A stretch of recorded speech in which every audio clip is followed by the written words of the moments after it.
Welcome to Conversations with Cheryl Weston. We have a very interesting program, and I'm really excited about this program tonight, is because of two special guests and the topic that we are sharing tonight. My special guests are Byndon with More and Dr. Patrick Velesquez. And we're going to bring both of them. Oh, I think there's Patrick. Welcome to the show, Patrick. How are you today? I'm fine, thank you. How are you doing? I'm doing wonderful. And Ajima, how are you doing? Having a problem in getting Ajima to come in. All right. Not quite sure why. Can you hear me, Ajima?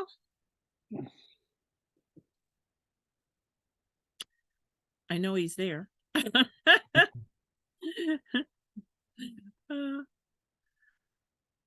Ajima, do you have your camera on?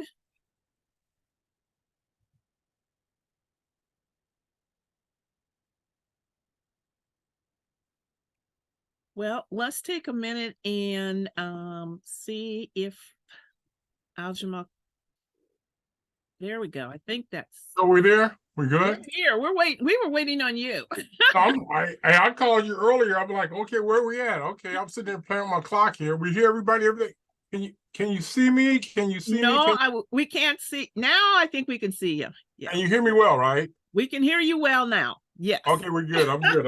I'm sitting messing around. So we were all waiting on you. And as I was saying, I'm really excited about this, Ajmal, because and I previously talked with Ajmal about this particular issue, because what we're looking at is what Moore's purpose is, as well as how it fits into what I'm trying to do with Conversations with Cheryl Weston, is to show some more things that are happening.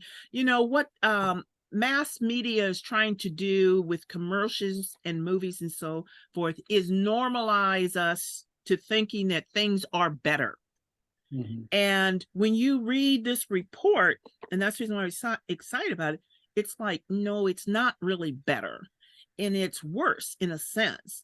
But before we get into all of that, I'd like to introduce or give each one of you a few moments to introduce yourself to our audience. And I'm going to, hopefully, if it works, we'll put up a screen here of More, if we get it to work. How come? There we go, I think. There we go. So More is a movement in Omaha for racial equity. Having a trouble with that. And so when you look at that, it's saying a whole lot in one way, and in another way, it's subtle, I think. But when you look at the definition on your website, More is an anti-racist organization fighting for racial equity in communities through engagement, education, and advocacy. And that's what a lot of the things that I like to become involved with, that's what I believe in. And the only way we get it is through our engagement to talk about these matters. So with that, and we're going to go into the status of historically underrepresented students of color at the University of Nebraska, Omaha. And so I'll let you guys decide who wants to go first. How about you, President? Yeah, it doesn't matter. My name is Jamal Byndon. I'm the chair of the board of Movement on Health Race Equity. Grew up in Omaha, born in Hastings. I like to remind people that we all are not born in Omaha, but we're born in Nebraska. Some of us, we have a great allegiance. Family of 14 kids. Spent most of my career working for Catholic Charities. probably the longest serving atheist at a Catholic agency in a key position. I taught at the adjunct for many years at UNO, Nebraska Methodist College, and also Metro Community College in the past, and learned a great deal about racial equity and diversity and racism in these racist institutions. And so been involved with more probably for about 10 years, and very much concerned about how our community that was a microcosm of the United States and Omaha particularly looks like a little apartheid segregated dysfunctional situation. So this is again a great opportunity for us, but really been involved in this social justice work most of my professional career, which is about 45 to 50 years. And I served in Peace Corps in Botswana about 45 years ago. And so have a long track record of working for their press. All right. Can you follow that, Patrick? I'll try. Well, the one thing I can match Jamal to his extent is that I was born in Omaha. Uh-huh. And so I grew up in Omaha, first in North Omaha and then in South Omaha. My family, my grandparents were immigrants from central Mexico, and they were among the first Mexican immigrants to settle in South Omaha in the early 1900s. And so I was born in Omaha. I went to Omaha Public Schools for my education. And from there, I matriculated to UNO and spent 4.5 years there with getting a bachelor's degree in social work. And then went back, was a graduate assistant for 2 years with their Goodrich Scholarship Program, which they still have at UNO. And I was in the master's program in urban education where I met Ajamal. And so after I earned my master's, I went to work in various social service agencies and eventually became executive director of what was then called the Chicano Awareness Center in South Omaha, which I believe is now called the Latino Center of the Midlands. Mm-hmm. So I left Omaha for various reasons in 1988 and moved to San Diego, California, where I live now, and have been here in San Diego since 1988. Once I arrived here, I decided to go back to school again, so completed a Ph.D. in higher education and worked for 28 years as a professor and a student affairs administrator at the University of California at San Diego. Now retired. I consider myself a retired Chicano educator, a retired scholar of higher education, and was convinced by Ajamal about a year or so ago to join the board of directors of MORE. I still keep in touch. I have family and friends in Omaha, and so I'm still concerned about the conditions of Black, Chicano, Native American communities in my old hometown. And, to some degree, it's been kind of shocking to see some of the changes, but that's what we're trying to address with reports like this one at UNO. When you look at this, and we're going to put it out on Conversations with Cheryl Weston. We'll put the link out there with MORE, and I believe it's already on MORE's webpage so that you can actually go and see it. But because when I saw it on MORE, it was just like, Ajamal, I mean, this is fantastic stuff. How come, did it get put out? What was it publicized, whatever? And so we're going to kind of back into what's in the substance of the report. But Ajamal, once you did this report was completed, was this information given to UNO? Who was it given to? Was it given to the media? Was it given to educators? And what happened? Well, first, let me start off. Pat did the bulk of the work. I'm just the chair of the board, and so I helped direct the other committee members to provide input. And Pat and I had a series of conversations about Chicanos, Latinos, and higher education. And the research, we did a number of book discussions, and he also included some of the factual information in that. Pat and I and other committees met with some of the incompetent staff members at UNO. And I use the word incompetent because they couldn't even answer some basic questions. They couldn't even communicate about race issues. They must have sent their second string quarterbacks or people to engage us. And Pat, being the scholar that he is and have worked in higher education many years, knew how to communicate very effectively with them. He sometimes deconstructed part of the report to them. And I could see they couldn't understand some of the basic issues. And again, they started that. But the committee came together. Pat did most of he was like the conductor as well as the main writer of this report. He did get some input from other committee members about some of the local things, particularly those of us who have boots on the ground in Omaha. And to our dismay or to our surprise, we was really amazed at how difficult it was to get the information initially from the functionaries or administrators at UNO. And secondly, they have a kind of a Willie Nelson looking diversity director who's only been in town for maybe a year or so, who had no clue about the enormity of the problem. Again, when you've come in off an airplane and you stand in Omaha for maybe 6 months, you have no clue about the historical racism. And Pat, what he did with this report is he basically gave them some academic stuff. He also broke it down so the grassroots could understand it. But at the end of the day, he used their statistics to whoop them upside the head to show them that they have not paid attention to the disparities of Latinos, Native Americans, and African American students at UNO over the course of these 5 years of what his data says. And Pat may have more to share on that too. And that's getting back to that, Pat, when you look at it, did you, and I think that Aljamal's kind of alluded to that, is did you find that there was inadequacy in being able to give you the information in order to put together this report? And, you know. Yes, I'd like to think that at my age and all my experience that I'm not naive about these things. So I really didn't know what to expect, although, again, I spent a lot of years at UNO, and so I know they're, like most colleges and universities in the United States, or almost all of them, UNO is a racist institution.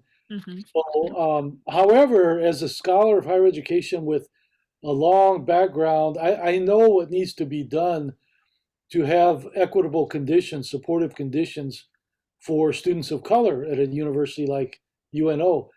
So at a minimum, I would have hoped that they would have all the data that we asked for. We asked them for a lot of data on their enrollments, their graduation rates, retention rates, the degrees conferred, and so forth. And I would have hoped that they had all this already, and that somebody from UNO would have said, hey, you know, we monitor this information regularly. We use this information all the time to inform what we do.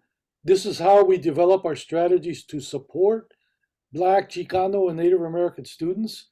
It's all data informed and data based. And instead, there was nothing like that. They simply referred us to some reports that they're required to submit to the federal government every year. And, I spent time looking at probably a couple of dozen websites trying to sift through everything to find it myself. They wouldn't actually provide us anything directly. They simply said, here's the links to reports where you might find this data. And so, have fun trying to find it yourself, which was not the way we wanted to do it, but that's what ended up happening. That's what you had to work with. So before we go, Aljamal, who did you send this report to? And besides publicizing it on Moore's webpage? Well, I think the committee agreed to send it to the 4 or 5 administrators that we met with so they could have first glean at it. And of course, they didn't respond, as usually incompetent people do. They don't give you much of a response. Secondly, we sent it to probably about 30 faculty members of color, which shocked us that only one person, I mentioned her name, Barbara Humes-Maroney, was the only one who acknowledged or got it. Even Black studies, Latino studies, or they call it these different programs there, they did not respond. Even some of the people, we looked at their names and people that we knew, even the multicultural affairs, we sent it to them. No one responded to the merits of this report. And what's hideous or somewhat bad about that or negative is that here we are, a ragtime, small, grassroots, volunteer board members doing reports as scholars who have, and administrators and functionaries who should be doing this stuff full time. So Pat was very clear when he said, Patrick alluded to, we had to search. We was like looking for Solomon's gold mine or diamond in, to get the information when we should have been able to get this stuff from the Department of Post-Secondary Education. UNO should have gave it to us. Even the chief administrators in Lincoln should have all this stuff out on the website. But yeah, it's been very difficult. But what really bothered us was the fact that all the so-called faculty and staff members of color who got copies of this never responded, even acknowledged they got the electronic version. And some of them actually mailed hard copies of letters with the executive summary. And I know it didn't get returned to my post office box of more. they didn't respond. So that speaks to the climate of that cesspool out at the UNO, as well as I would call it a environment where they're scared of even talking about race and data at UNO. So Patrick, what was the purpose you wanted to, or what was the outcome of this that you wanted to accomplish? What did you want to accomplish by, composing on this information? Well, we wanted to give the communities, and again, I'm thinking of the what we used to call grassroots communities of Blacks, Chicanos, Native Americans in Omaha. We wanted to make sure that they had a snapshot of how these institutions are serving them. And I think it's important when we talk about higher education that we think about the importance of an institution like UNO. And, I know back in the day, Ajmal talked about being an advocate for 45 or 50 years. We both remember the days when we used to be preoccupied with things like high school graduation rates. And thankfully, I think most of our communities of color have made a lot of advances in that area. And we used to think, man, if we could just get our students to college, we just get them to the door and get them in the door, everything would be fine. But I think we've learned definitely since then that there's a lot more to it. So our communities of color, the communities in Omaha, are paying tax dollars to help support a public institution like UNO.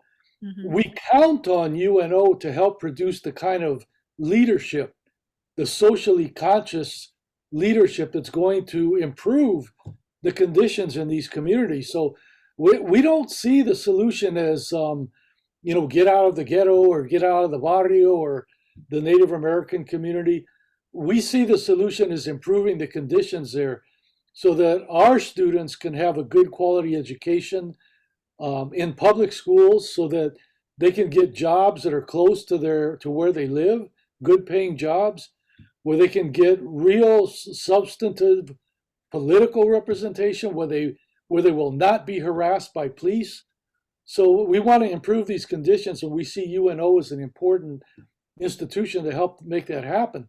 So that the purpose was really to show our communities that, hopefully they were doing a better job. That's unfortunately not the case, but at least to face the reality of what the conditions are like. And also to, again, as Ajmal has talked about, making sure that the institution is accountable. And what we're finding is that it really is not. That, we sent this report to some state legislators too. And of course, the legislature provides a significant amount of funding for UNO. And so apparently they're not making sure that UNO is accumulating, monitoring data like this, and again, informing what their strategies are. So the lack of accountability is a real unfortunate finding for this report. What I found interesting, and I'm going to go back to the enrollment, the numbers, but not only is it the students, it's faculty and staff, that there's such a lack of representation. Like I said, if you go to the website and look at the report, go to page 13, underneath table 18, where it talks about faculty and staff. And here, improve racial equitable student outcomes is to increase the faculty and the staff diversity. So if you don't have a very diverse staff and faculty, it's rather hard, and you're not bringing in diverse populations of students. Where is it changing? I mean, I do not really see, and even after reading this report, I do not see how much great of a change there's been made in UNO for the last 5 years, the period of time from 2015, or be more than 5 years, to 2022. I guess it was just, it's not that I didn't see it and didn't know it. I guess I wanted to think it was different. But from your numbers and what you wrote, it really isn't. In fact, there's areas where Black and Brown participation by students has gone down, And in all this time, from the faculty from 2012 to 2021, I mean, very minimal change in full-time faculty representation. You know, How, I was going to say, one of the things that Pat cited, and he uses Garcia and some of the scholars, Latino scholars, where he says that if you don't have representation at the faculty, the administrative level, through that system, it's hard for those students to see role models. And the way that we used to argue back 30 years ago about we had to have Black teachers, Latino teachers, Native American teachers in positions of leadership and so on, so kids can aspire to be like that. UNO is dismal in that area. I mean, if you got rid of the Black Studies Department, Latino Studies Department, you can get rid of a significant number of people of color working at the university. And again, when you got people like T.J. Miller, who's like the so-called chief diversity officer, who makes silly, stupid comments in meetings about, oh, we've done a lot of progress. The fact that we can talk to you is very insulting. I mean, again, that's what happens when you have cone head mentalities.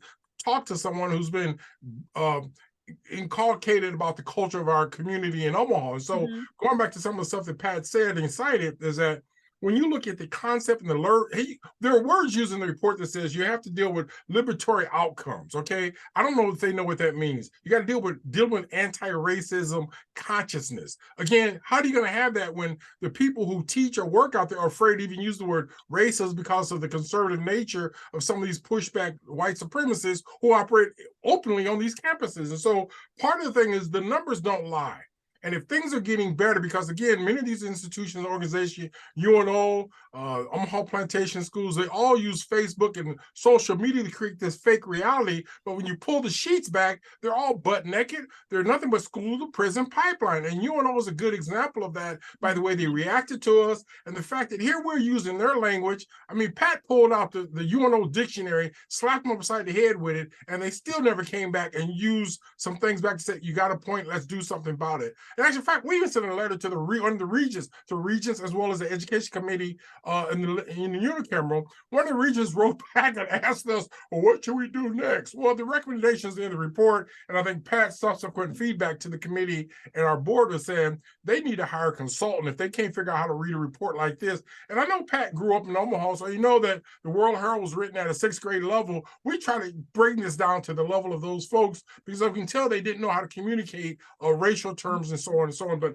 I think show your own point when you say the numbers don't lie. And if you look at the lack of staff members or even staff members who have a brain in their head of color who can at least push back, we're coming there fighting against Goliath, and we're fighting against these crazy situations that we shouldn't have to as volunteers in the community. I like what you said, Patrick. I'll just if you can comment on this and whatever else.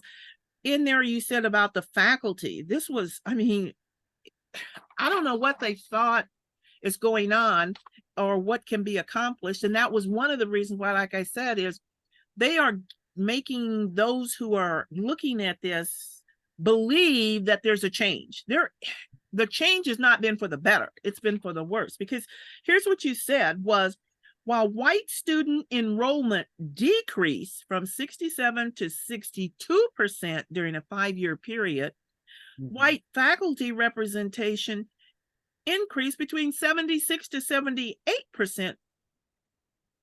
That's overrepresentation. I mean, and you're talking about diverse. What can you say to them about that? Well, that's what we call white power and white privilege, that they're the ones that are unquestionably running the institution. And, you know, when you look at how a university is governed and who has the power to make decisions, it's usually a collaboration between the administration and the faculty. Well, all you have to do is look at the website of the chancellor's cabinet at UNO. And you'll see virtually no Blacks, no Chicanos, no Native Americans. So we're not represented among the administration. And then the other piece, the faculty, were equally absent from their ranks and especially from the full professors. And what happens when you don't have faculty of color at a representative level, you don't have people that teach what we call here in Southern California, at least, inclusive pedagogy. They don't have instructional techniques that respect the culture of communities of color. they don't mentor students of color. They don't nobody develops diverse curriculum. And instead, any diversity is just marginalized within Black studies or Latino studies. And then the other thing is the academic senate, the senate, the governing body made up of only tenure track faculty, not temporary faculty. If you don't have faculty of color in the academic senate, then when they're helping to make decisions about policy and practice, the needs of our students are absent. They're forgotten about. So at every level there, the lack of faculty of color is extremely problematic, and it contributes to probably the outcomes that we see, the relative lack of graduation and degrees conferred among underrepresented students. Do you think, and do you think that's, and I think we need to be holding our Black and brown and our so-called representatives accountable for the fact that they are allowing this to happen, because it's not the same type of leadership that you used to have at the Chicano awareness, or what you used to have at the NAACP or the Urban League. These people were ones who were holding those in power, tried to hold them accountable. Instead of what I see when I read this report, but also what I see going to different functions out at UNO and so forth. And I actually went to UNO for a period of time, but I didn't feel like it was giving me what I was looking for. And as I said, it doesn't seem like it's changed that much from there based upon these facts.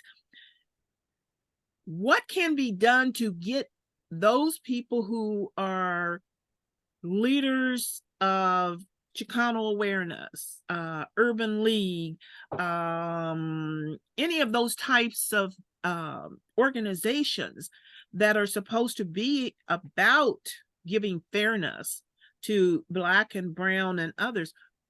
What do you say to them?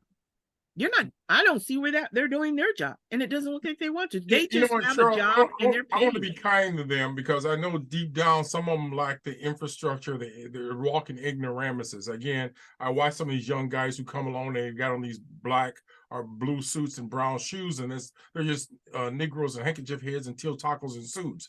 But I actually mailed copies to the Latino sort of the director, who's there now. I mailed it to the Urban League director. I sent a copy to the NAACP director. Again, no response. Again, this is what they get their funds from the public. I think we may have to talk to the Secretary of State about revoking their nonprofit status if they don't show any outcomes of getting a tax exempt status. But part of the thing, I'm somewhat feel sorry for them, because when you know people have cognitive deficits and deficiencies and they're not tracking with a full load or something, it's hard to hold them to a higher level. And again, these are the kind of people who've been purposely put in place. I met with somebody at OPBD, an African-American woman, probably about a month ago, and she basically said, don't ask me tough questions. Again, I'm talking about racial issues related to our community. So when you got a whole pack of folks who didn't come up like we did through the struggle, we got baptized, we got whooped by the older generation. Again, we know we stand on their shoulders, and plus we went home and read our books. We didn't get instant education. We had to study hard and get our degrees the old-fashioned way. Back in those days, teachers didn't give everybody A's. You had to work for A, B's, and C's. Today, you got these kids who walk around and they can't even count. And so my point back to you is that we got to push back on some of our own people, but also, as one of the elders in our community said, we got to work around them, because some of them are no use to themselves. And as Ernie Chambers used to say, you can't help me, nor can you hurt me. And so we just got to do what we can, because hopefully they'll realize that one day if they get brainwaves or something, or rapid eye movement, then they'll see what this report is about. But in the meanwhile, we can't wait for them, because our communities are suffering, and they're looking for leadership, both elected officials and appointed and anointed officials, to push the envelope forward so that we can reverse this this paradigm. Are we stuck on stupid in our communities? Go ahead, Patrick. You wanted to input there. Go ahead. When I was the director of the Chicano Awareness Center, we were funded by United Way of the Midlands. I'm sure they still are. And the staff of United Way used to contact me and discourage me from doing advocacy on behalf of the Chicano community. They said, no, we just want you to provide your little services. we don't want you criticizing the Omaha Public Schools or UNO or any of the institutions, because those folks contribute to United Way. And so we don't want you to be criticizing their policies and practices. So it's that constant tension. And, we had a book study or a book discussion, Jamal and I and some other folks, about the book Decolonizing Wealth, that talked about people of color who work in foundations and the whole philanthropic industry. Mm-hmm. And again, there's a lot of discouragement for them to take on advocacy or to be critical. They just want people to go through the motions and provide a little social service to folks and not raise questions again about why is there so much white privilege in an institution like UNO? Those are the questions they don't want to raise. I wholeheartedly agree with you. And I think that is so much part of the problem. And Senator McKinney did an interim study on the nonprofits that are located in Omaha. And it's major, particularly most of those are throughout North Omaha, nonprofit agencies. But the ones that govern all of this funding and money, those are the ones that control everything. And it's just like you said, they don't want now so-called staffers, leaders, appointees. They don't really want them to. And those that have been put in charge are willing to accept that. And because they accept that, they don't realize you may be able to get out, but will your children, your future, be able to get out? Mm-hmm. Because they don't have anything of substance to move on, to know what. They haven't seen examples. All they've seen is you cowering to the whims of those that have the money. Both Jamal and I we've both studied the philosophies of Paulo Freire, the Brazilian educator, who talks about something he calls false generosity. Mm-hmm. So you see this missionary mentality where folks might want to give out, Christmas toys to poor kids on mm-hmm. Christmas, or give out turkeys on Thanksgiving, or volunteer in the soup kitchen, but they don't want to actually transform the conditions that create poverty or inequalities in society. So back again to your question of what can we do, sometimes, as Jamal said, I think we just need to try to provide an example ourselves and hope that eventually they will follow something along those lines. I was going to add to that in the article, as well as some of the books that Pat and I reviewed and talked about. There's a term called decolonialization of the institution and the curriculum.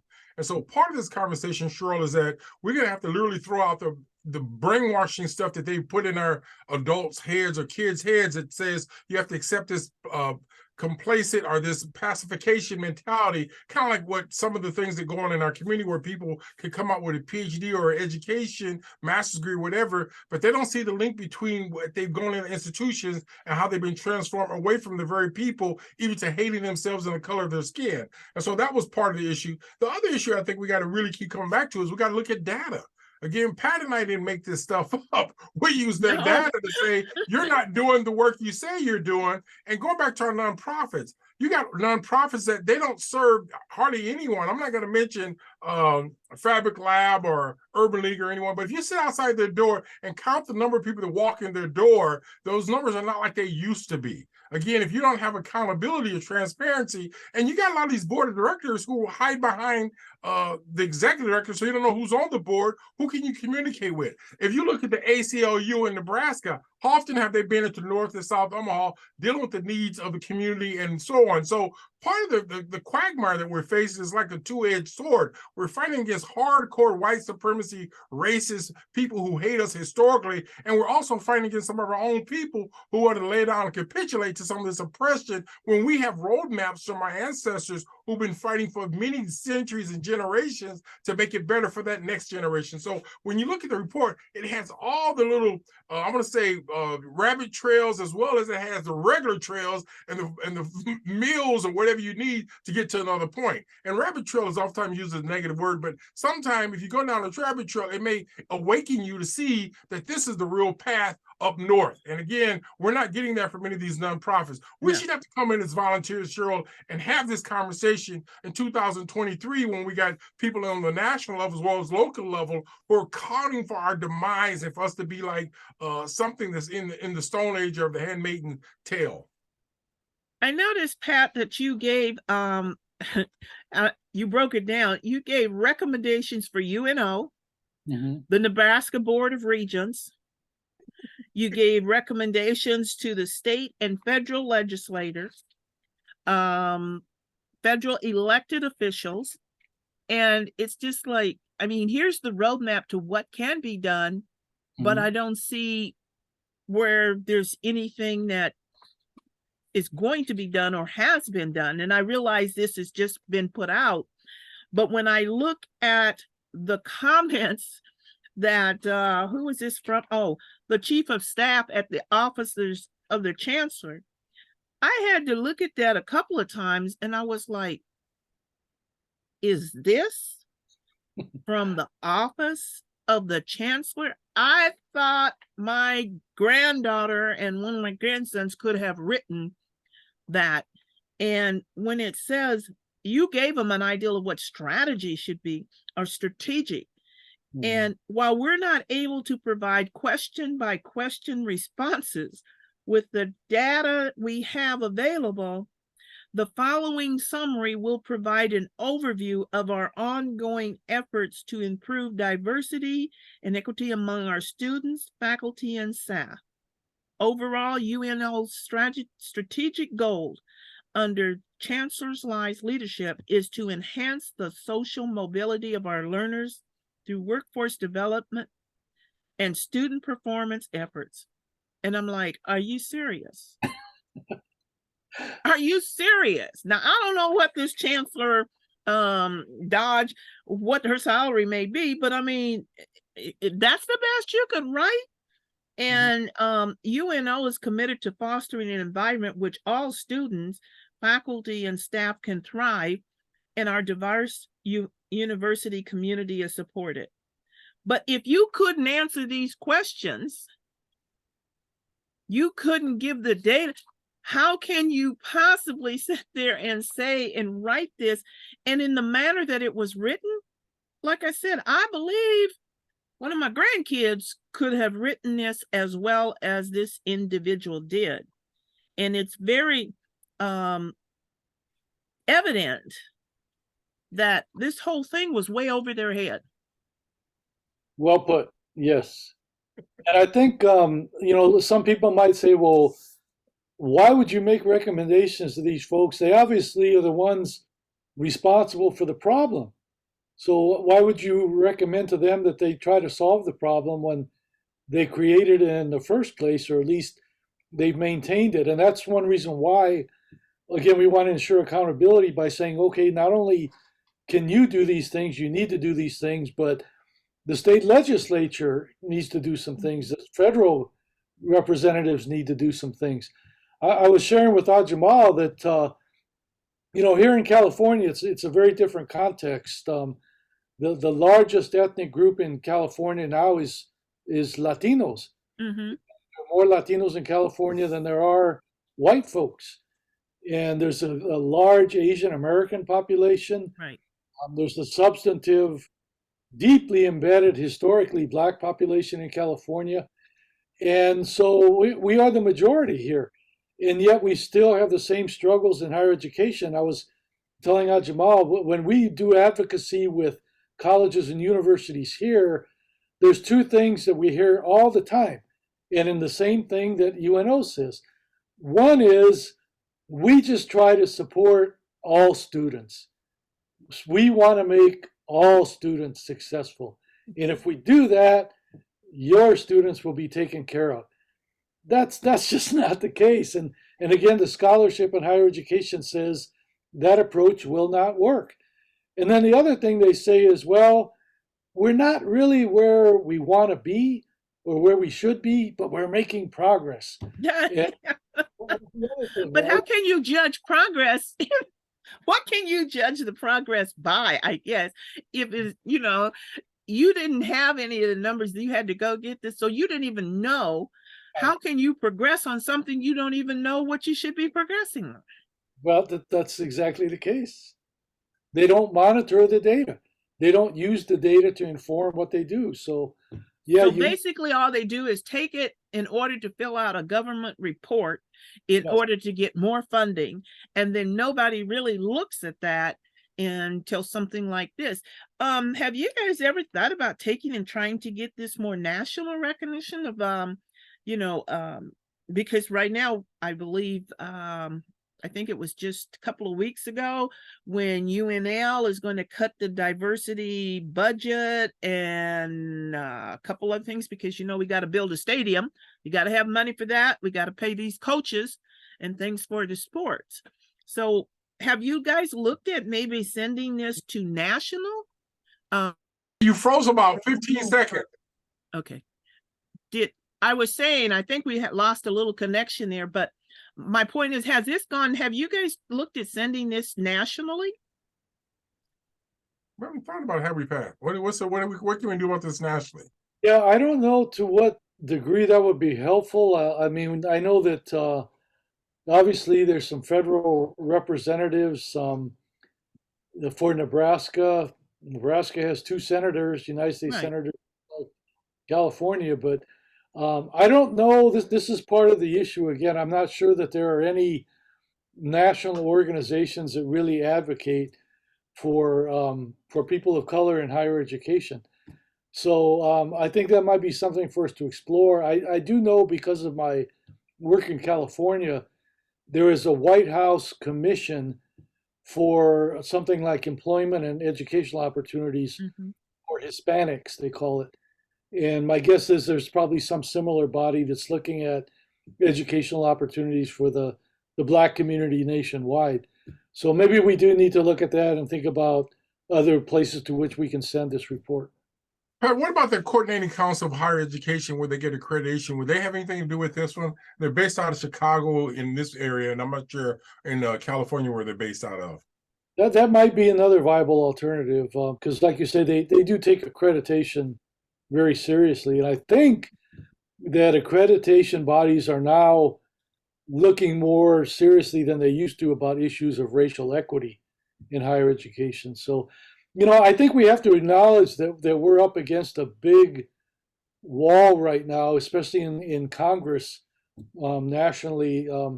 The Senate's a little bit more progressive, but, the Republicans run the House of Representatives now, and we almost saw the president of Harvard University get fired because of her comments to the congressional committee. First Black woman president in the history of Harvard. Right. Was almost fired for making what I thought were some reasonable comments to some of these very racist, openly racist Republican congressional representatives. So, and of course, we saw the Supreme Court packed with racist idiots that Trump appointed that struck down affirmative action on a national level. So those are the kinds of barriers that we're working against. I wanted to come back to the baseline of what we talked about a little bit, because when Patrick and the board and the committee talked about the data, what they do is they compare the number of people in the community. And so that's like a baseline that most nonprofits or entities look like. We want our community to look like in higher education or in post-secondary education or a school district, you name it. And what we're looking at, the numbers are nowhere near the proportion or percentages of our population. So you're almost going to walk away to think that, number one, there's something wrong with the people, or there's something wrong with the institution, or both. And the way these situations operate, or these entities operate, when you walk by the chancellor's office and they're all white, and I walked by the previous chancellor's office and I made a comment to my Black Studies classes at a Klan meeting because everybody in the room was white, but yet I found it fascinating. We were in Omaha, Nebraska that has 33% or 35% people of color. How's that possible at 60th and Dodge? We have a program like the Goodrich program that's successful, done a good job to get people out of there. But can we have a Goodrich in every department whether it be education, whether it be business, whatever, because we know that when students get to work together with other students of their own culture or groups, and even those kids, young students who come from low income families, when they can relate to other successful people who come from their same cohort, they can do well. So my question or my point is that you got to look at what are the numbers like and what are we comparing them to? It'd be different if Omaha was all white. Omaha is not all white. So we shouldn't be paying taxes to the university, the city of Omaha, Douglas County. When you look at many of these offices, you would think there's not a person of color living in this city when you look at their staff and who's particularly in key administrative positions. And again, when we have district elections, we would hope our district elected officials would say, hold it, where's our piece of the pie? In actual fact, what they're saying is, where is my piece of the pie, from a very selfish, narcissistic mentality. And at the end of the day, our communities are suffering today. I wholeheartedly agree with that comment there. It's just that when I looked at this and I read it, it is just so alarming, as I said, is that they're trying to make this, like you'll see when you see Metro Community College about come to Metro, it's paid for and this and that. When you see UNL, you'll see all this glorified that it's it. When you see things that talk about whatever UNO is doing and they're wanting to get the increase the students population, you'll see this flowery, like, oh, we got one here and we got one over here. But when it really comes down to it, it's not that way at all. And we are just, I think it just keeps coming. What I find fear in is, and then they wonder why our children want to get out of here as soon as they possibly can to almost anywhere. And I just find this is heartening. Sure, I was going to say one thing, and I guess it personifies this conversation a little bit.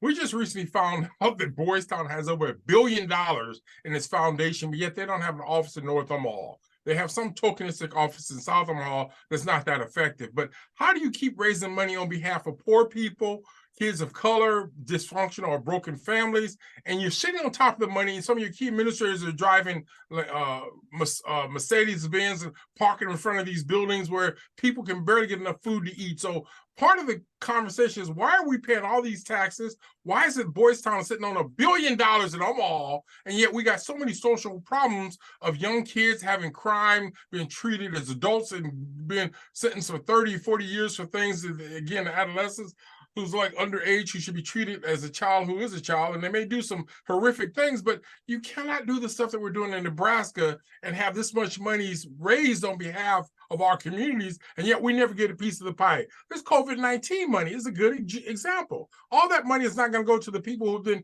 most impacted. And we're talking about giving bonuses to teachers and functionaries, administrators, and some of these people don't have enough food to eat in their house. If you go back Willie Hamilton's giveaway for food every Saturday, there's long lines on 30th and Ames and so on. And you go into South Omaha, you have many immigrants and families who are starving to death almost. And yet we got folks who got billions of dollars in Omaha, Nebraska sitting on it, and we're suffering in Trench Town. I can agree. We're almost out of time. Patrick, is there anything else that you would like to speak on?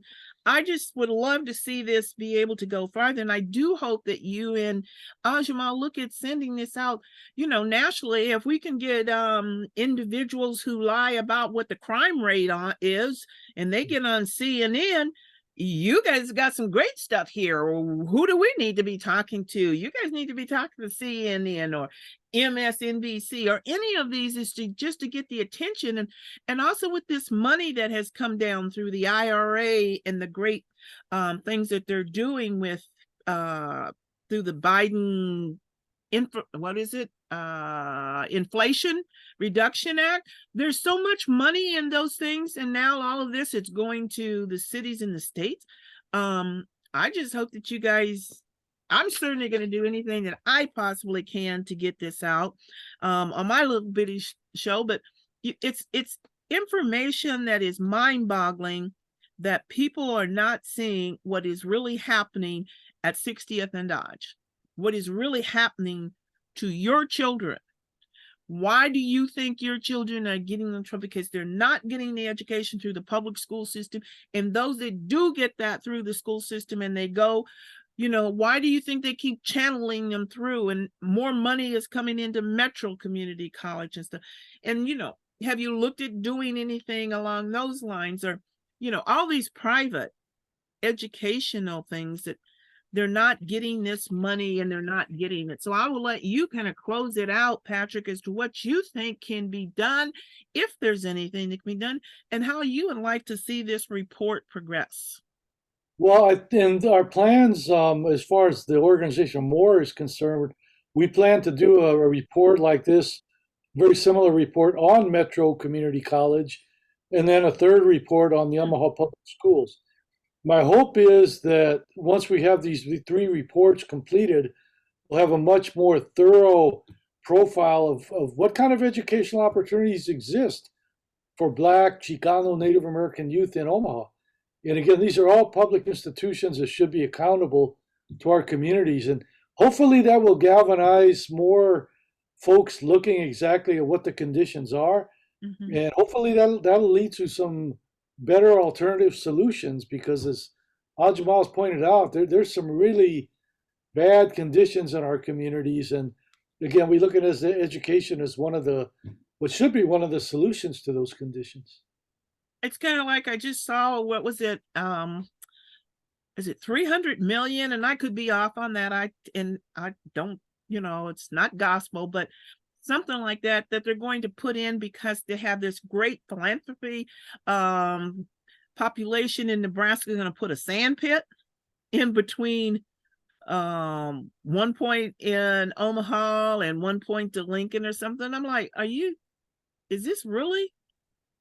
And they like to do that. When you look at why do you have spent that much money in a child's jail, and now you have individuals that's wanting to, well, we need to be harsher on our laws so that we can fill up the new prison that's being built for $20+ million, so that we can have more children. And when you look at the facts, and I think Ajmal, you might have sent that to me. If not, I'm going to look it up afterwards to see who sent it to me. But that information on how Black and brown children, our youth, are more apt to be jailed and criminalized, and they're not even going to get a chance to go to institutions like UNO. So I just think that, it's frustrating, but we still can't stop. We still have to keep putting these things out. I want to thank both of you, and I think that we need to have another conversation. We need to be getting more of this. Hey, how do you like that? More comment out about studies like this. But anybody, I would send this out, and I would ask this chancellor, are you serious? You actually put your name to such a childish response? And see, and maybe this is what we need to be taking to our senators and all those that's running for election, to say, hey, is this what can be done? So again, I want to thank both of you, and we'll have the link that anyone who's watching, you can go and read the report. It doesn't take long. Well, unless you didn't go, if you went to UNO, it might take you a little bit longer, but if you didn't go, it won't take long. And I know they probably didn't like that, but who cares? As my grandmother used to say, the truth is the truth, girl. You just got to tell the truth. Truth will set you free. So anyway, I'd love to have more conversation on this. And if you whenever you do a follow-up, please let me know, and we can get more of this out, because it takes a few to make a change. Sometimes it only takes one. Sometimes it takes a few. But when I look at what is happening for our children, your children, Black and brown children, I look at this and I'm like, oh my, it's not stopping. It was like we're regressing, and we got this pretty picture setting out there in front, and that's not what it is at all. So I want to thank you again, and please keep me posted you know, Ajmal, you always got my number, my name, everything, so we can get together. And it was very nice in meeting you and talking with you, Patrick. And like I say, don't let this be the last time. You both are always welcome to Conversations with Cheryl Weston. Well, I appreciate it. Thank you. Thank you Thank very you much. so much. Appreciate it.